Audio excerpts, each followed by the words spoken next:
The sun rose silently over the still battlefield to the east.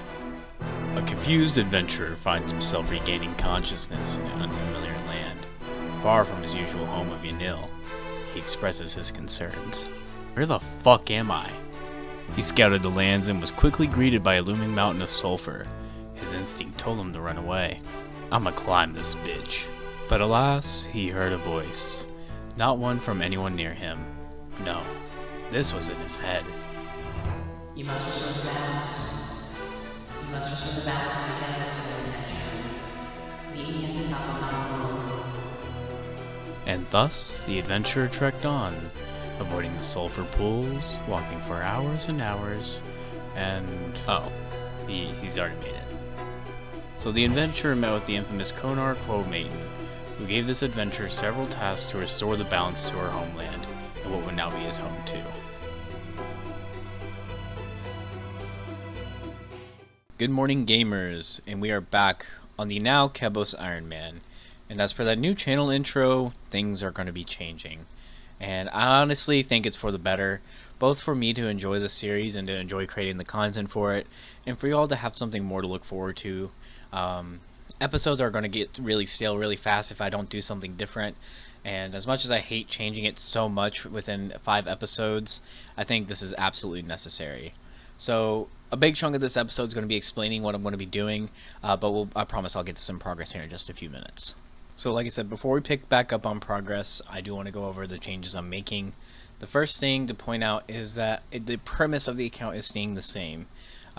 Initially, as of right now, I am Kebos locked. So that's Mount Karum, this one anvil I gave myself access to, but it kind of curves around like that.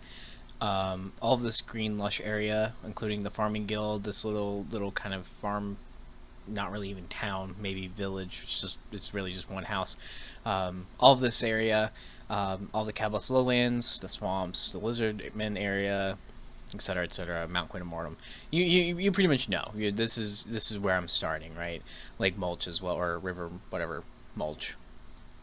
So this is where we're starting, but what's different is that we're going to be able to unlock all of Zaya.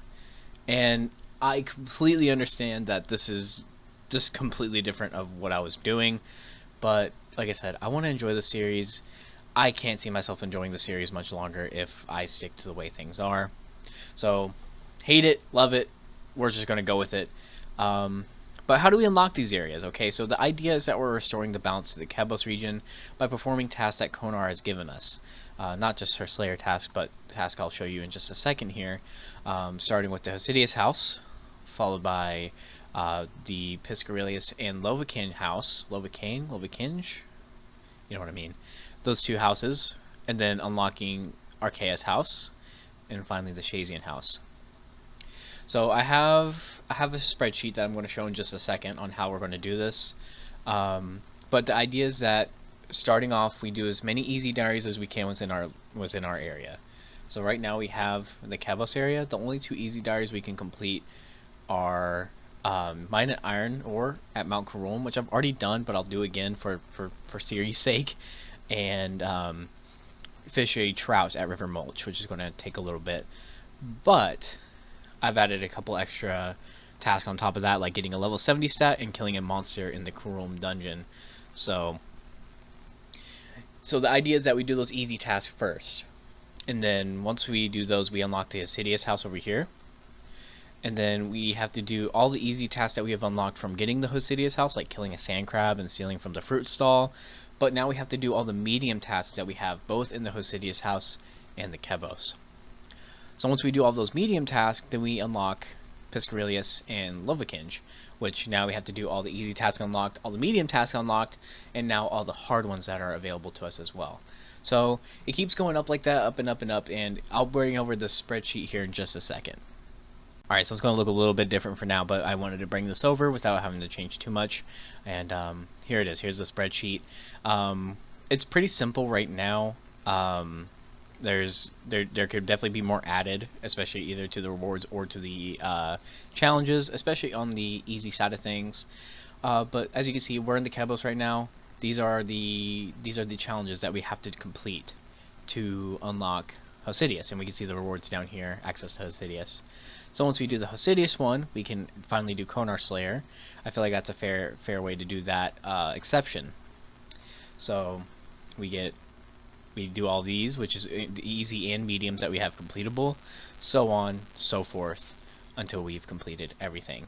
The Shazian house is like the end game, all the end game stuff, Skatizo, Alchemical Hydra, and Chambers of Zerek completion. Those only give me access to like Konar drops, which I'll ask you all about that. Like, I mean, is that okay? Like, at that point, that's end game. That's the end of the series, basically. But all this is kind of up in the air. I know I am going to start this now, so this is pretty much set in stone. But if you all have anything else that you want to add or suggest for any of these other challenges and stuff, or the rewards, I'm definitely open to hear that.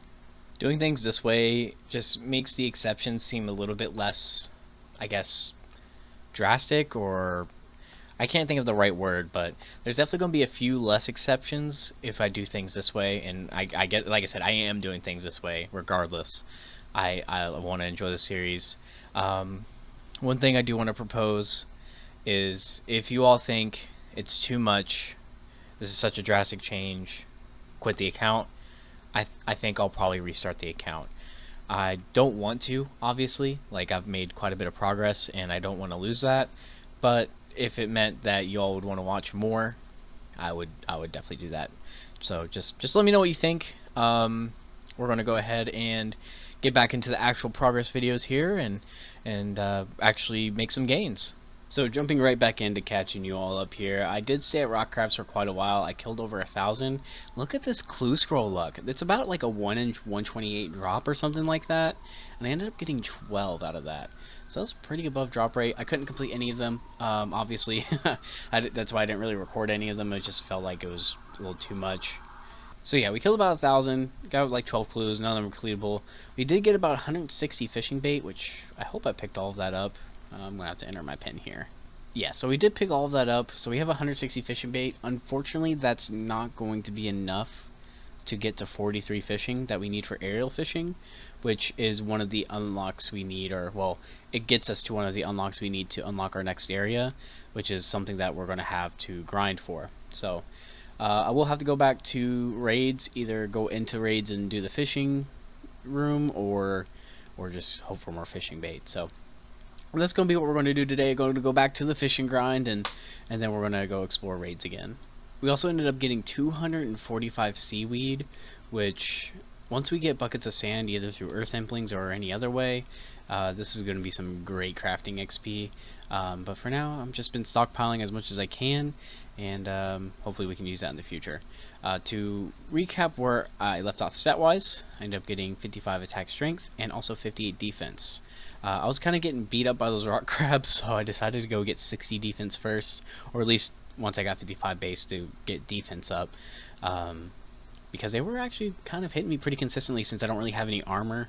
All I had was that oak shield, so that wasn't really protecting me or anything. But now we're going to go back down and actually go ahead and start fishing here.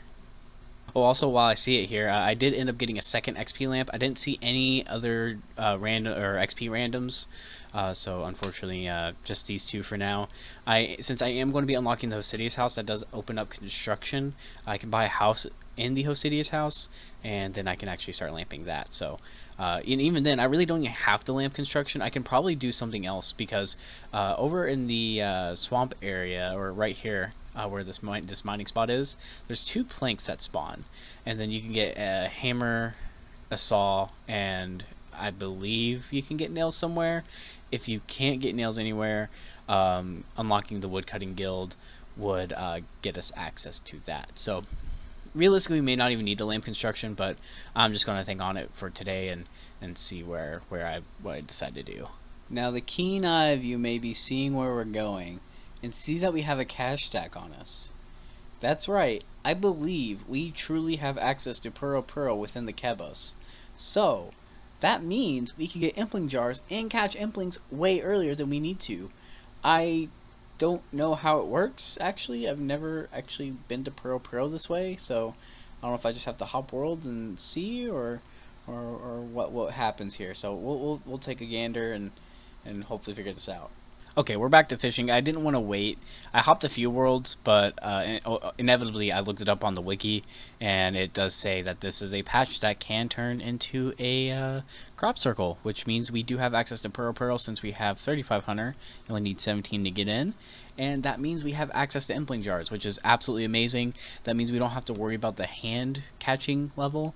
We can just have a butterfly net and catch implings way earlier than we thought in the first place. So that's going to be huge. But we're going to go through these bait real quick and then go back to raids. The thing I wanted to point out is, first of all, I just realized I forgot my axe and tinderbox, and I'm probably going to go back and get that. But the other thing is, I think I've decided what I want to just use my lamps on. It might be better to use them on construction, but ultimately we have a way to train construction really consistently, or semi-consistently. But one thing that's going to really suck is herblore, so I think we're just going to go ahead and throw it in there and call it a day. So that's already a level 4 herblore. That's the first level we've gotten on that. So, and total level 550. What perfect timing. And then we're going to go ahead and chuck the other one in there as well. Sweet, there we go. 40 fishing achieved on this account. Only 3 more levels until we unlock Protect from Fish. 41 cooking achieved. Let's go. Let's keep these gains going for today. And there we go. 41 fishing on this account. We're slowly getting there. We need 72 bait to get to 42, and we have 74. So as you can see, we're going to have to get one pretty much full level to get 43, but it shouldn't be too bad once we get over there. Oh, okay. Well, that's not really what I wanted, but that was like the first young impling I've catched on this account, or caught. So I wanted to see if I'd get anything like a bowstring or something, so yeah. And there's a fun one, 15 fire making, and I'm pretty sure most, if not all, that is from just chopping logs here to make a fire and cook on. So that's pretty neat to see. We can actually start chopping this oak tree for a little bit more experience. And 42 cooking, right, kind of back to back.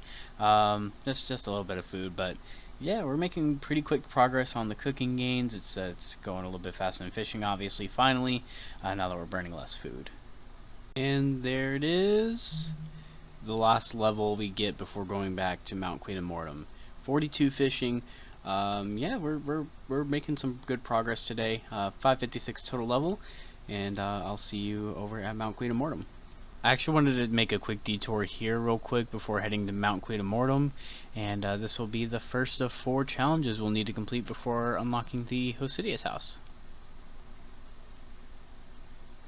And there we go. Only 3 more to go, and then we'll have access to Hosidius. Super fast one! If any of you got where that last reference was from, you are absolutely qualified for a Gamer's Veteran discount. Okay, so now I actually have to find the raid.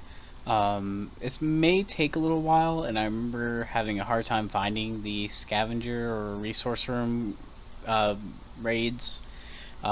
See, like Vaza, yeah. I don't know. Oh, wait. There it is. Wait, I thought it's supposed to... Oh, wow. Okay, well, it literally took 1 raid. That's actually insane. Okay, so I'm not complaining.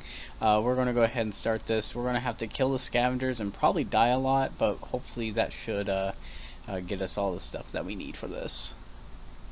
As you can see in my chat box, I was going to try to make the what's it called? The chest over there. And, wait, how do I get over there? Do I have to push the boulder? Oh no, I can walk over here. Okay, I was really confused.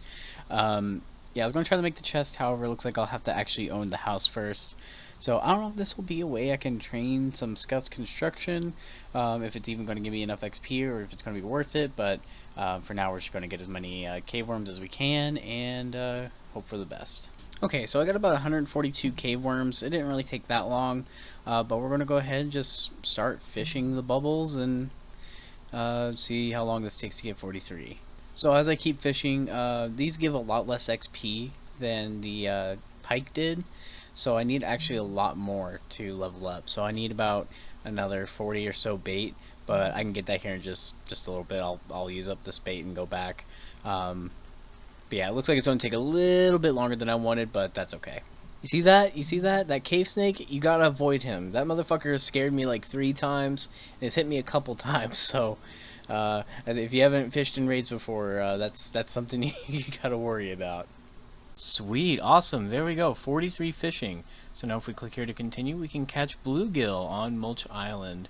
So now we don't have to come back to raids for fishing XP. We can just go straight there and get free fishing and hunter experience.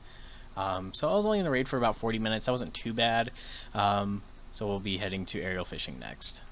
So first thing, sorry about the mic quality change and possibly decrease. My main recording mic was starting to give me a fit. You can hear it a couple times throughout the recordings before, but it's not noticeable.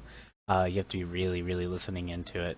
But second, this is mostly well known, but in case you don't know, if you talk to this mountain guide up here, he'll actually take you all the way down here. This is kind of close to Shazian, but this is still technically part of the Kebos. It skips a little bit of running. It's not a whole lot that you save, but any little bit of run that you can save definitely helps out. Oh man, you know how easy it would be just to walk up this way and right up to here and not have to deal with any lizard men and not get poisoned and just be at Lake Mulch. Oh man, but we have to do it. We have to go this way for continuity's sake. We're just gonna send it. Full send, baby. Let's go. Thankfully, we managed to survive, only getting poisoned and taking a little bit of damage. But here we are. We're at Bodhi. So we can go ahead and go to Mulch Island. And this is the first time being here. Well, I think I've been here before. I don't remember when I've tried it. I think I tried a little bit on my main account and absolutely hated it. So I know I'm in for a treat for sure. But I know we're going to have to pick up some king worms and get that. It's not a falcon. Cormorant? Yeah, I can't speak. I definitely don't know what I'm saying. But I think I'm going to heal this poison first, or just wait for the poison to go out, and then we'll actually start aerial fishing.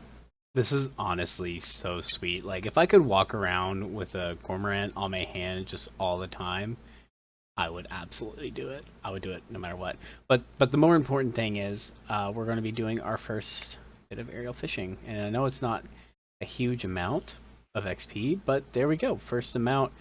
There we go. So we're just going to keep doing this for a long time. And yeah, we're going to be here for quite a while. I don't know how long I'm actually going to stay here for. Well, I think I know how long. I'm going to stay here until I get the fly fishing rod, which will allow us to complete yet another challenge to unlocking the Hosidius house.